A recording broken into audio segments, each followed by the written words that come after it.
Olá, meu nome é Gustavo e bem-vindo ao 31º episódio de Como Reformar Cedo em Portugal com ETFs acumulativos. Bora.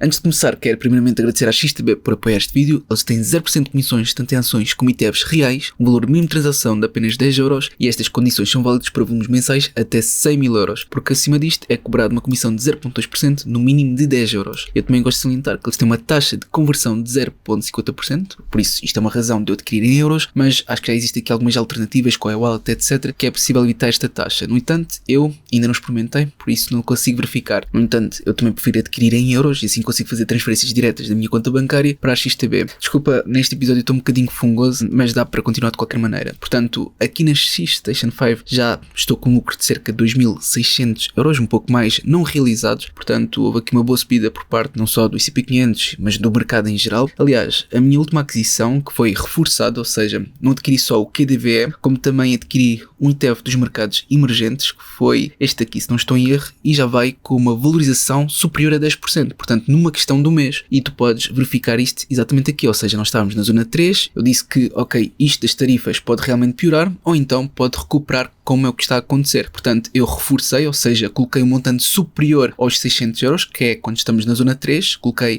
mais 300, portanto, no total foi cerca de 900€, e acho que fiz muito bem porque realmente recuperou. Entretanto, é claro que pode voltar a cair, pode voltar a ir para a zona 3, mas se houver quedas acentuadas, e dependente dessa queda, eu também posso reforçar ainda mais. É por isso que eu tenho dinheiro parado que está a aguardar por estas quedas. E tu podes ver exatamente isso aqui na XTB, que tenho cerca de 9.225€ de fundos livres, a aguardar que haja sangue no mercado, ou seja, este receio, este medo exagerado que por vezes existe e depois cria pressões de vendas muito grandes, como foi o que aconteceu, e eu tentei aproveitar. Isto aqui eu estou-te a mostrar do ICP 500, mas tu também podes ver aqui no Euronext 100, que estava na zona 3 e já está na zona 2 a querer entrar na zona 1, e também dentro do índice relacionado com os mercados emergentes, que estava na zona 3 e agora está na zona 2 a querer ir para a zona 1. Por isso é que o ETF que eu adquiri relacionado com os mercados emergentes no episódio passado teve a subida que teve, porque entretanto aqui o índice relacionado também teve uma boa subida. Agora, eu quero salientar o principal objetivo desta série, que é o porquê do FIRE ser tão importante. Porque não podemos contar com a nossa reforma. E agora aproveito para mostrar esta publicação do Polígrafo, que tem dados factuais, tá bem? Que diz o seguinte: quem tem hoje 30 anos, ou perto disso, tá bem? De idade, perderá praticamente 60% do seu rendimento face ao último salário quando chegar à reforma. E é claro que algumas pessoas tiveram aqui confusão quando eu abordo este tema, porque não sabem quais são os dados factuais que comprovam isto. Mas se tu fores mais abaixo, consegues ler o seguinte: segundo o cálculo de analistas da Comissão Europeia, atenção, da Comissão Europeia, não é de Portugal, sobre os sistemas de pensão de velhice, em 2060, ou seja, daqui a 35 anos, a pensão dos portugueses deverá passar por um valor médio equivalente a 40,1%. Portanto, foi os analistas da Comissão Europeia também que fizeram este estudo e tu consegues confirmar aqui.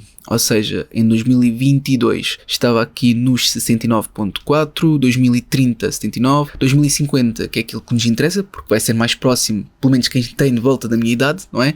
Vai ter apenas cerca de 39%, para ser exato, 38,5%. Em 2060, 40,1%, mas dá para entender que em 2050 já estes 39%. Isto pode-se confirmar até contra a publicação que eu partilhei recentemente, que foi esta. Ou seja, podes ver que em 2025 já é 72% face ao último salário, aqui em 2050 é 39%, pronto, arredondados, tá bem? Eu tinha partilhado esta publicação, penso que tenha sido no PT Market News. Agora, porque é que eu estou a reforçar tanto isto? Porque para além de termos muito menos rendimento disponível quando chegarmos à reforma, também, infelizmente, temos um menor poder de compra. Ou seja, agora passo a este exemplo, do qual que em 1999, estes 10€ hoje valem apenas 6€. Então imagina daqui a 25 ou 30 anos. Por exemplo, só para teres uma noção, isto aqui é uma conta também muito básica que eu vou buscar a calculadora. Se a inflação média em Portugal ao fim destes 30 anos for de 2,3%, que atenção é muito próxima do target do Banco Central Europeu, está bem? Porque o target do Banco Central Europeu é 2%, eu estou aqui a referir-me a 2,3%, e em princípio,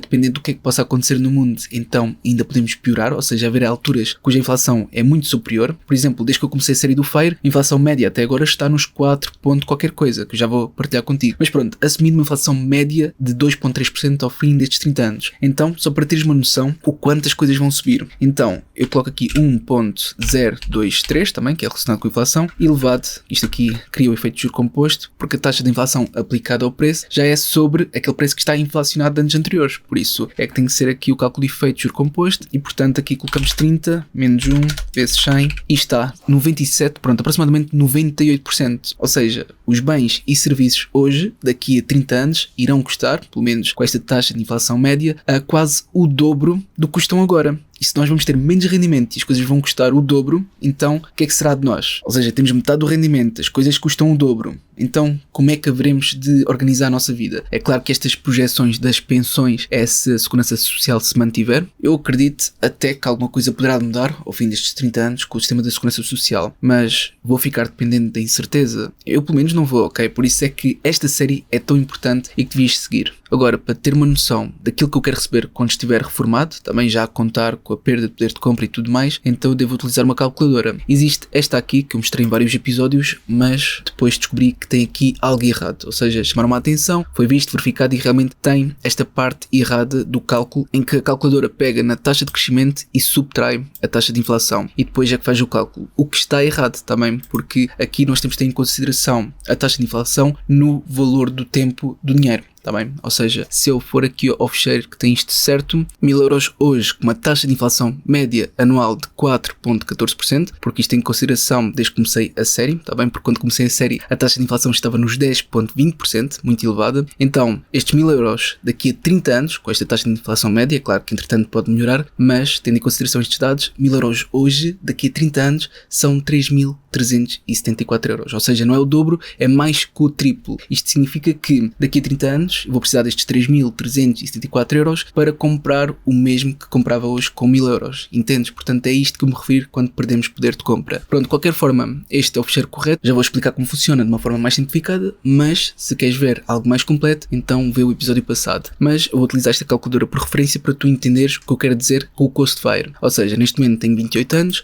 quero-me reformar aos 55, o meu gasto anual quando chegar à reforma seria cerca de 12.000 anual, o meu investimento que tenho atualmente são cerca de 17.637, também já fiz a conta, e a minha contribuição mensal é cerca de 500. Depois, a taxa de crescimento média anualizada está neste momento nos 10,33%. Estes 10,33% por ano é referente à rentabilidade histórica do S&P 500. Foi por isso que eu coloquei aqui, mas a taxa, digamos, real que eu estou a utilizar vai estar depois neste fecheiro completo. Só que aqui, infelizmente, tenho que usar esta taxa, tá bem? Depois a taxa de inflação média anualizada neste momento são estes 4,14%. Se colocasse um target de 2%, iria para 3 anos, tá bem? Para atingir o Cost Fire, vou pôr aqui os 4,14%. E a taxa de levantamento segura estes 4,5%. Por isso isto diz que daqui a 8 anos posso parar completamente de investir, que se mantiver esta taxa anual média de crescimento, então irei conseguir atingir o meu Fire Number aos 55 para retirar anualmente aquele valor e então fazer proveito deste rendimento anual que obtenho. Só que aqui estes 12.000 na verdade não vão ser 12.000 daqui a 30 anos, também, porque eu vou precisar muito mais para comprar as mesmas coisas. Para além disso, isto também não tem em consideração os impostos, e os impostos é obviamente muito importante. É claro que este fecheiro também tem em consideração os impostos e também temos que referir outra coisa, é que os impostos, na lei que está em vigor, vão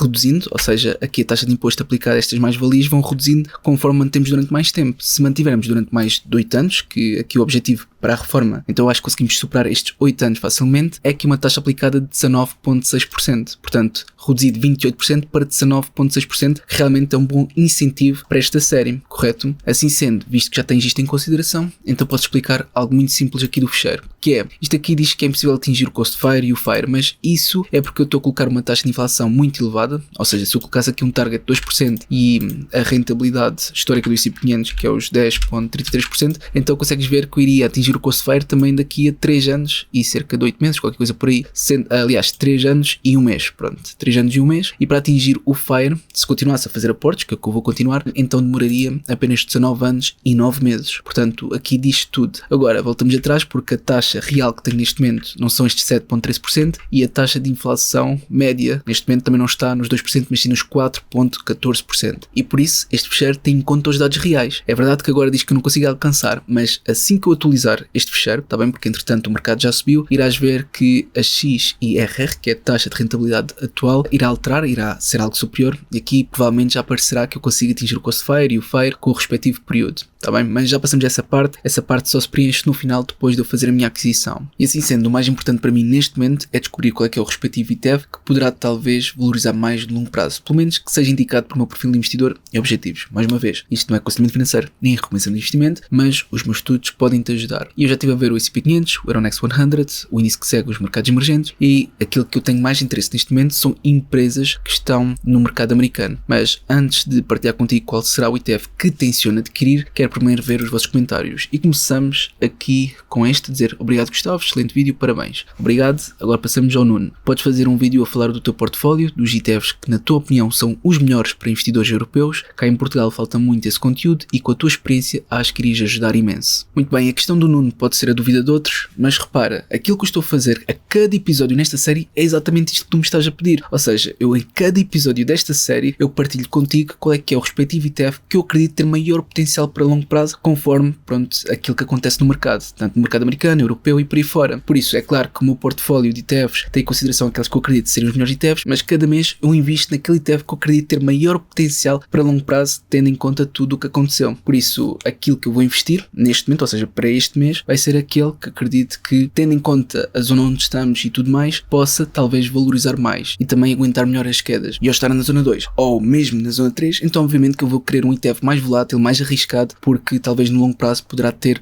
uma valorização superior. É claro que se entretanto tivermos com o mercado muito sobrevalorizado, isto podemos também utilizar o índice Buffett, se o mercado estiver muito sobrevalorizado, que esteja continuamente a fazer novos máximos, é claro que eu vou querer um ETF que acompanhe esta subida, mas que ao mesmo tempo, caso haja uma queda, especialmente significativa, consiga aguentar melhor do que outros ETFs que são muito mais voláteis, está bem? É por isso que existe aqui esta divisão entre zona 3, zona 2, zona 1, que são separadas pelo SMMA, também, que eu já ensinei como é que se coloca com um time frame de 2 em 2 horas, está bem? Isto para removermos o ruído do mercado, e depois entre a zona 1 e a zona 3 é aqui utilizando vários máximos e mínimos relativos que eventualmente poderão também servir de resistência ao suporte dependente onde é que o preço esteja, está bem? Também pode ser utilizado os máximos absolutos, mas isto também depende da distância em que esta linha que separa a zona 1 e zona 2 está em relação ao SMMA, está bem? Porque se estiverem muito próximas, obviamente que temos que utilizar os máximos absolutos como referência para dividir a zona 1 e a zona 2. De qualquer forma, passamos ao próximo comentário, mas saliente mais uma vez que é no episódio 7 que podes aprender mais detalhadamente como dividir aqui as zonas. Depois temos um comentário do Tiago a dizer: boas Gustavo, como posso ter acesso ao Excel para acompanhar a rentabilidade tanto dos ETFs como para ações? Obrigado. Então Tiago, se tu quiseres ter acesso a este fecheiro que mostrei, ou seja, este aqui, tu tens que aceder ao plano 2 do Patreon, está bem? Que é cerca de 10 euros mais IVA e consegues ter acesso a muita informação, incluído este fecheiro e muitos outros. E atenção que este fecheiro, obviamente que está associado a este plano, porque foi muito trabalhado, não por mim, mas sim pelo Luís Peralta, e pronto, o trabalho que está aqui vale cada cêntimo. De qualquer modo, se não tiveres a referir a este fecheiro, mas sim ao fecheiro em que monitorizo todos os meus investimentos, seja ETFs, ações e por aí fora, porque também referiste a ações, então isso também é no plano 2 do Patreon, em que é a publicação do meu portfólio, que todos os meses partilho as minhas aquisições e também está lá a respectiva rentabilidade e tudo mais, que segue os meus investimentos também com base na data e também a respectiva aquisição, tanto a valor percentual como valor absoluto. Agora passo ao próximo comentário, que é do João, que diz: olá Gustavo, desde já agradeço pelo teu conteúdo, tem sido muito útil e inspirador. Tenho duas questões que gostava de colocar. Eu já investia antes de ver este vídeo. De que forma posso inserir os meus investimentos antigos no fecheiro da tabela da rentabilidade?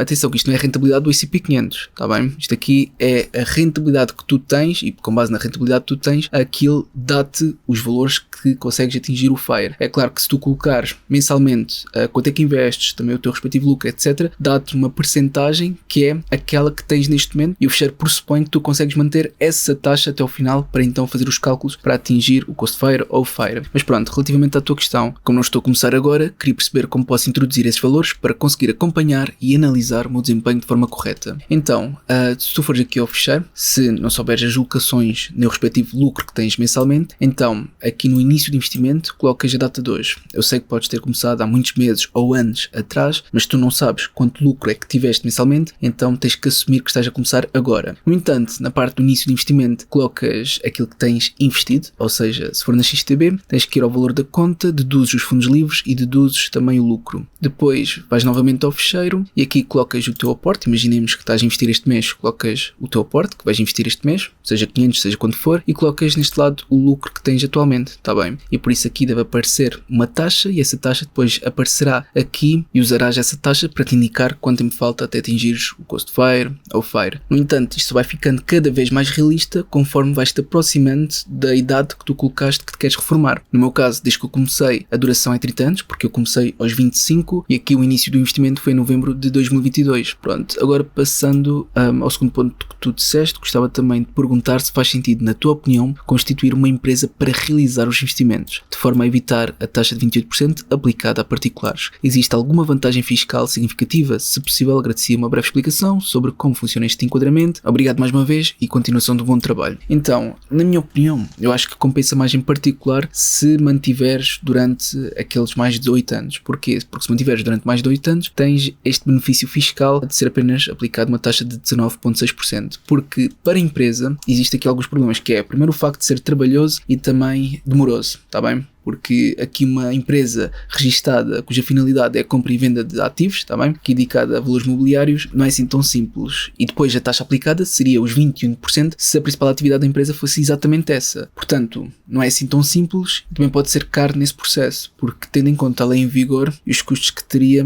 poderia não compensar. Terias que se calhar ser uma instituição ou uma firma de investimento realmente dedicada a isso, em que tem os seus próprios regimes, para exercer e realmente ser compensatório, e terias que ser muito bom também na compra e venda. Agora, para longo prazo, acho que a forma de estarmos mais tranquilos é mesmo em particular. Também, ainda por cima, temos este benefício fiscal neste momento. Eu não sei se iremos continuar a ter daqui a X anos, mas em princípio espero que sim. Agora, próximo comentário, que é do Carlos. O ETF QDVE teve uma queda muito grande, não só devido à desvalorização dos índices americanos, mas também devido à desvalorização do dólar face ao euro, uma vez que o seu fund currency está em dólares. Exatamente, no caso do QDVE e também outros ETFs que são unhedged, ok? Para além de estarem expostos ao mercado, também, portanto, a sua respectiva valorização e desvalorização do preço, também estão expostos aqui ao dólar. E ao estarem expostos ao dólar, então faz que qualquer valorização ou desvalorização do dólar tenha também impacto na respectiva valorização ou desvalorização do ETF. São estas duas variáveis que contribuem para a respectiva valorização ou desvalorização total do portfólio. Portanto, sim, é verdade, e neste momento, só para vos dar consciência disso, o facto do dólar ter desvalorizado, para mim é algo positivo, porque quando eu estou a adquirir ETFs ou ações americanas, faz com que eu também tenha exposição ao dólar. E se o dólar caiu e existe a probabilidade dele valorizar, então, para além da respectiva ação ou ETF valorizar, então se o dólar também valorizar, é claro que apanha essas duas valorizações e contribuem ainda mais para a valorização. É claro que também existe o contrário, ou seja, se ambos desvalorizarem ou o dólar desvalorizar, então também tem um impacto negativo, mas face ao que o dólar já desvalorizou, para mim, está bem, para o meu perfil de investidor e objetivos, para mim compensa ser unhedged neste momento. Aliás, aquilo que eu faço referência no início do vídeo de investir em euros é só para evitar a taxa de conversão, porque eu faço questão de ter mesmo exposição ao dólar. Pronto, agora passo aqui o próximo comentário, que é do Rick, que diz, mais uma ótima análise, para esta série faz algum sentido este ETF, LYP6 Stocks Europe 600. Então, o ETF que tu sugeriste é este que replica as 600 empresas com maior capitalização de mercado na Europa. Podemos ver que é full replication, não é optimized, ou seja, replica na totalidade este índice. Portanto, tem um total expense ratio de 0,07%, é acumulativo, é físico, tem um fund size enorme, o que são aspectos positivos, existe desde 2013 e pelos vistos na Constituição estão 611 empresas. Agora, podemos ver que em termos de volatilidade está na zona 1, ou seja, é pouco volátil, ainda por cima neste momento em que o mercado deixou isso subir muito rapidamente, ou seja, a volatilidade dos ETFs ainda está superior ao normal, e podemos ver que tem algumas ações que eu gosto, tem a ICML, tem a Novo Nordisk e por aí fora. Agora, face ao que o mercado subiu, nós temos que colocar na balança aquilo que temos preferência, ou seja, para ti pode compensar mais este ETF que segue estas ações europeias. Para mim, neste momento, compensa mais ações americanas, nomeadamente aquelas que vou partilhar contigo. Por isso, eu acho que este ETF pode ser bom dependendo do teu perfil de investidor e objetivos, ou seja, é conforme aquilo que tu te sintas mais confortável, porque se o teu objetivo for realmente ter exposição a ações europeias, nomeadamente aquelas que ainda não recuperaram muito, como é o caso da SML, Novo Nordisk e por aí fora, então acho que este poderá ser indicado para ti, mas isto é algo que tu deves decidir por ti próprio, ou seja, tu deves fazer os teus próprios estudos. Portanto, o ETF que eu considero que seja indicado para mim, conforme os meus estudos, está nesta lista. Aliás, eu já investi várias vezes no passado, que é o VOA, porque estamos exatamente no meio da zona do 2, acredito que para a volatilidade que está atualmente e para aquilo que, pronto, há várias ações americanas que ainda possam recuperar, acredito que este seja um ETF. Não só por não ser muito volátil, mas também não é pouco volátil, ou seja, está ali no limiar. Portanto, tem um Total Expense Ratio também baixo, de 0.07%. Atenção que também existem outros ETFs que seguem o S&P 500 e que têm um Total Expense Ratio mais baixo, mas eu faço questão em que a entidade gestora do fundo seja a Vanguard, está bem? Portanto, isto é como me sinto mais confortável e não me importa pagar um cachixite a mais. Pois é físico, tem um fundo size enorme, existe desde 2019, é constituído por cerca de 500, pronto, devia ser 500, mas aqui apresenta 503 empresas. Depois, formos aqui abaixo, conseguimos ver que em termos de volatilidade está nos 20.67%, ou seja, isto já pertenceria à zona 3, mas acontece que tem desculpa, porque realmente tudo aquilo que estava na zona 2 passou para a zona 3, porque o mercado ficou muito volátil devido a esta queda e depois subida. Portanto, foi num curto espaço de tempo uma descida e subida muito rápida que fez com que, pronto, muitos ETFs ficassem mais voláteis. Para além disso, a Accuracy Risk é aqui unhedged, está bem? Portanto, aqui qualquer valorização ou desvalorização do dólar irá impactar este ETF, que é exatamente isso que procuro. Se tu não gostares disto, então obviamente que deverás ver algo que é hedged, ok? A diferença é este UN. Portanto, estas são as principais empresas que constituem este ETF, a começar pela Apple, Nvidia, Microsoft, Amazon, Meta, Google, pronto, são estas. E aqui está a rentabilidade que este ETF teve no passado. Mais uma vez, a rentabilidade passada não garante resultados futuros, mas dá-nos uma indicação do desempenho que teve. Depois, é quase 100% exposto ao mercado americano e maioritariamente exposto a empresas tecnológicas. Agora, tu podes ver que este ETF tem um maior peso a estas ações e estas ações tiveram também uma queda significativa. Ou seja, a Apple ainda está abaixo do SMA, está bem? Portanto, ainda está muito longe dos seus máximos absolutos. Eu acredito que mais tarde ou mais cedo volte a tocar nos seus máximos, está bem? Pode não ser para já, mas acredito que mais tarde ou mais cedo existe essa possibilidade. Depois, a Nvidia está praticamente no SMA, também distante dos seus máximos absolutos. Aliás, para chegar aos seus máximos falta cerca de 33.68%. A Microsoft, entretanto, teve um relato superior ao esperado e por isso teve aqui um bump gigante, ou seja, está muito próximo de máximos absolutos. A distância é muito pequena, ou seja, é só de 6.65%, mas também o peso neste ETF é só de 5.83%. Depois a Amazon está praticamente aqui no SMA, um bocadinho abaixo, e até aos máximos é cerca de 30% aproximadamente. A Google está praticamente no SMA também. Portanto, muitas empresas americanas que eu gosto e que me interessam estão aqui muito próximas do SMA, o que é um aspecto positivo para mim. Ou seja, até os máximos absolutos é cerca de 25% e na Meta, por exemplo, pronto, a subida é inferior caso atinja os máximos absolutos, mas ainda são cerca de 23%. Portanto, sim, este será o ETF que tenciono adquirir para este episódio. O mercado fecha daqui a 14 minutos, por isso ainda tenho tempo de adquirir. Ou seja, aqui na XTB, no canto superior esquerdo, vou procurar por VOA, VUAA, e está aqui 3, portanto está aqui o VOA.de, o VOA.UK, e atenção que tu queres evitar .UK por duas razões. Primeiro é em dólares, tal como está aqui, e o outro é em CFD. E CFD nem sequer é um ETF real. E tu queres um ETF real porque queres ser o legítimo dono. Por isso, a única hipótese é o VOA.de. Agora, eu vou arrastar, se isto me permitir, mas como está aqui Novo Nordisk não me permite, porque isto está tudo cheio. Repara que eu agora removi a Novo Nordisk e apareceu o KDVE também, que é o primeiro gráfico que tenho. Deixa-me só remover estas linhas, que isto foi onde eu adquiri no início desta série. Não estou só a conseguir tirar esta vermelha, mas pronto, não há problema. Já consegui. Agora, a última aquisição foi aqui, podes ver que já subiu entretanto isto tudo. Portanto, agora já consigo. VOA.10 está aqui. Agora, só para confirmar, eu vou clicar aqui neste i, que me confirma que é uma ação real. Também não aparece aqui CFD, é o .10 que eu queria, em euros. E só para confirmar que está tudo conforme o que eu quero. O mercado fecha aqui às 4h30, são 4h18, tal como podes ver aqui, por isso ainda tenho tempo para adquirir. Agora, a minha aquisição mensal, como estamos já na zona 2, é, só para confirmar, 500 euros, ok? Por isso nós já recuperamos, por isso voltamos aos 500. No último episódio é que foi uma exceção, foi 600 mais 300, porque eu sabia que em princípio esta queda iria ser temporária, mas mesmo que não fosse, eu tinha mais dinheiro para alocar e depois aproveitar caso as quedas fossem superiores. Aliás, até tenho aqui a indicação em tudo e portanto vou colocar aqui uma nova ordem no valor próximo a 500, que será... Agora eu tenho que ver o que fica mais próximo porque eu quero comprar ETFs inteiros. Se eu comprar 6, o valor é 572 euros, está bem? Aproximadamente. Se for 5 é 477 aproximadamente. Por isso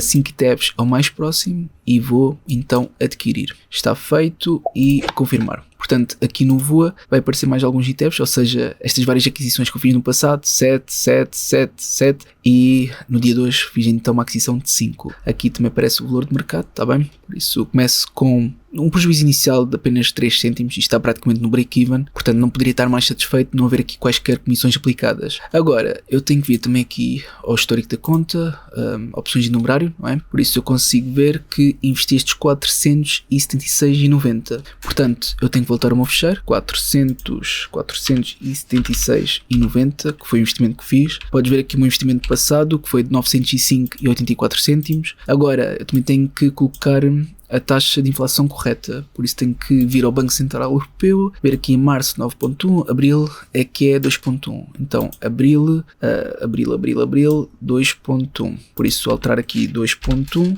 e agora vou ter que assumir que em maio será algo próximo, por isso 2.1 também. Ok, está 2.1, agora falta colocar o lucro que tenho atualmente, ou seja, o lucro que tenho atualmente são 2.658,33, 2.658,33. Portanto, aproximadamente isto. E agora mostra que estou com uma taxa de rentabilidade atual de 12,58%. Aliás, desculpa, não, de 13,10%. Ou seja, isto diz que para eu alcançar o cost fair apenas preciso de 2 anos e 4 meses. O que é incrível, não é? Estou muito próximo. Isto se mantivesse a este ritmo, não é? E atenção, que aqui a inflação continua igual, ou seja, está a fazer a média dos 4,08% e não coloquei 2%. Por isso, eu não mexi, está tudo dados reais conforme a estatística e está a ir a um ótimo ritmo depois do mercado ter recuperado. Também temos aqui graficamente como é que está a ser o desempenho e podemos ver que realmente no mês passado ficou aqui abaixo do que era a expectativa para o 30º episódio, mas acredito que daqui a 3 meses já seja possível ver esta barra muito superior à cinzenta que é associada à rentabilidade histórica do S&P 500. Portanto, é tudo por este vídeo, eu realmente espero que tenha sido útil. Se foi, não te esqueças de colocar um gosto para apoiar e até uma próxima.